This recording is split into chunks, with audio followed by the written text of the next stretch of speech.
Hola, muy buenas tardes. Mi nombre es Carlos Aguilar, soy licenciado en informática y vamos a repasar brevemente algunos elementos del arte generativo. Son aplicables a múltiples lenguajes de programación. Tenemos el concepto de variable, primeramente, que es un espacio en memoria en donde vamos a almacenar un valor y donde podemos recuperarlo.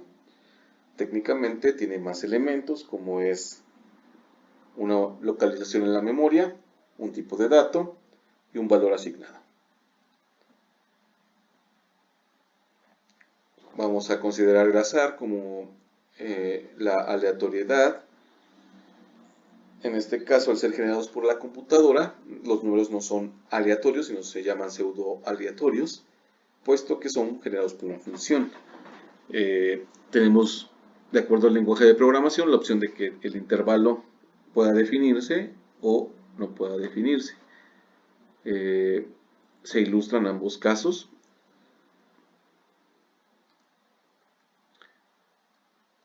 Si tenemos la opción de generar límites, determinar los límites de la generación de valores, podemos generar múltiples valores, los cuales se ilustran.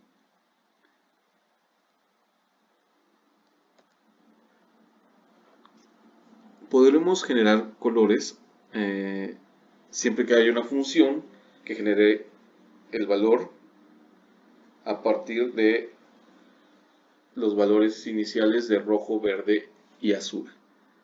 Tenemos que si el intervalo de asignación de rojo es de 0 a 255, podremos generar una función o valernos de una función aleatoria para generar los valores y asignarlos a la variable de rojo, a la variable de verde, a la variable de azul y generar un color a partir de dichos valores. Podremos generar una paleta de colores de 5 elementos.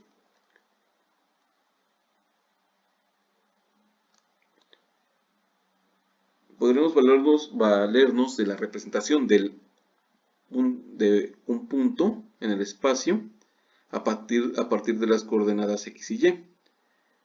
Hay otros elementos para el punto, ya en graficación, que puede ser el tamaño del punto y el color. Tenemos la ejemplificación de asignar aleatoriamente valores para la posición XY y definir un tamaño para un punto. Tenemos la representación de asignar valores XY de manera aleatoria, el color también aleatorio y establecer un tamaño de punto de 10. Podemos hacer variar también el tamaño del punto, con lo cual generamos una imagen como la que se ilustra. Podemos interpretar el punto a partir de la representación polar de ángulo y distancia.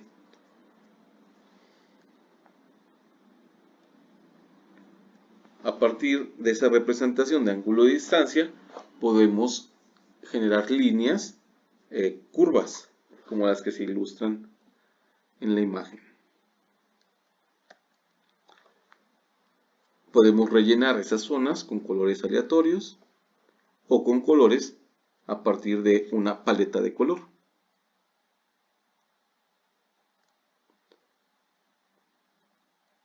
La línea recta, que es la unión de dos puntos, se puede utilizar de manera aleatoria, unir dos puntos con líneas rectas, o se puede generar un punto inicial basado en XY y el otro punto de manera polar, ángulo y distancia con respecto al punto inicial. Podemos variar el tamaño y el color. Tenemos un ejemplo de trazar líneas conforme a la representación ángulo distancia y rellenar la zona con selección de color aleatorio. El círculo está representado por tres valores, la posición XY y el radio del círculo.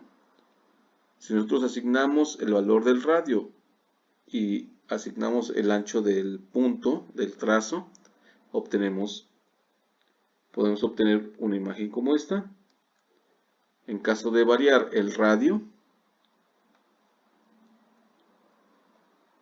Podemos variar también el grosor de línea, el color de la línea.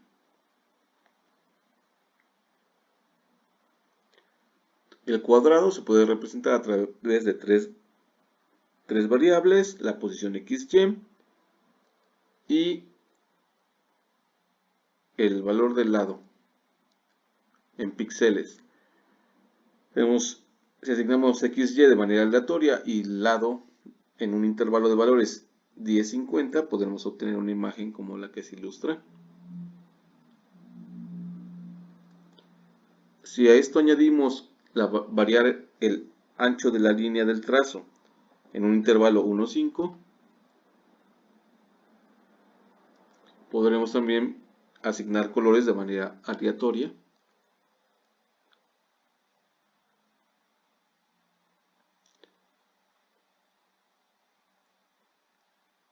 El rectángulo también lo podemos representar a través de definir un ancho y llenar toda la barra vertical de un color aleatorio. De igual manera podríamos hacerlo sobre la horizontal y que la variable que está en un intervalo 10-50 sea la representación del alto de barras horizontales. Si combinamos ambas y el color lo limitamos a una paleta de color, podemos obtener una imagen como esta.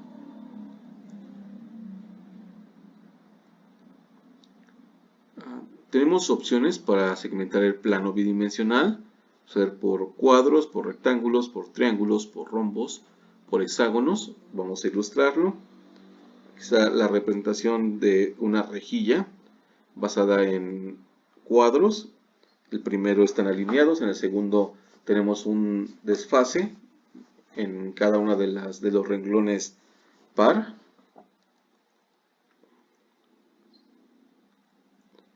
Segmentación del espacio por triángulos.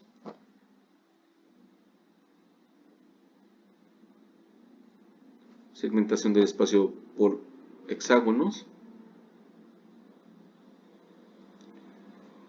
Ahora, a partir de esa segmentación que crea una rejilla, podremos distribuir puntos en los cuales variamos el ancho de la punta o del trazo con el cual vamos a dibujar el punto, obteniendo una imagen como esta. Aquí está la misma rejilla, pero esta vez con cuadrados rellenos o con segmentos de círculo, son arcos. En una rejilla intercalada podemos obtener imágenes como esta. Estos son otros ejemplos de rejilla intercalada, tanto en cuadrados rellenos como en arcos.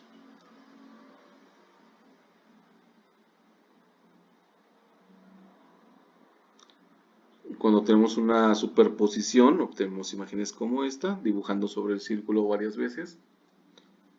Igual, sobre la misma posición,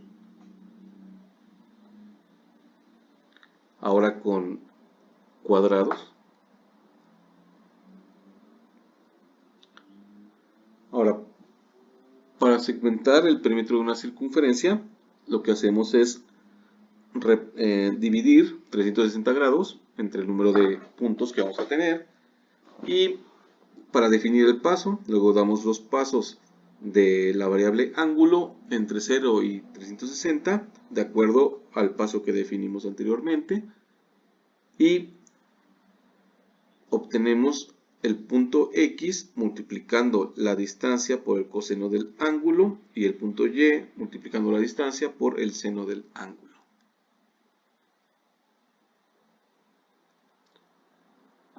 Se ejemplifica la segmentación en 2 partes, 3 partes, 4 partes, 5 partes, 6 partes, 7 partes, 8 partes, 9 partes, 10 partes, 11 partes, 12 partes, 13 partes, 14 partes, 15 partes, 16 partes, 17 partes, 18 partes, 19 partes, 20 partes. Polígonos que se derivan de la división, de unir los puntos que se generan con los cálculos anteriores. Ahora, la distribución circular la podemos utilizar para distribuir un elemento gráfico como una recta, y aquí se ejemplifica el resultado. Ahora, si está formada por líneas de segmento ángulo-distancia, que son unas curvas, se pueden obtener imágenes como esta. Si repetimos dos veces el mismo trazo, pero variando el tamaño y el color, igualando el segundo trazo con un menor ancho del trazo y con el color del fondo, podemos obtener imágenes como esta. Ahora, si replicamos en espejo el trazo y lo hacemos coincidir, podemos obtener imágenes como esta. Aquí se ilustra la segmentación por triángulos y rellenarlo con colores aleatorios. Igualmente podemos hacer trazo de círculos, todos de un solo color, rellenos, y luego rellenarlos con diferentes colores que se seleccionen de manera aleatoria. Espero les haya sido de interés y que sea útil este repaso que dimos a algunos elementos del arte generativo. Agradezco su atención, que tengan muy buena tarde.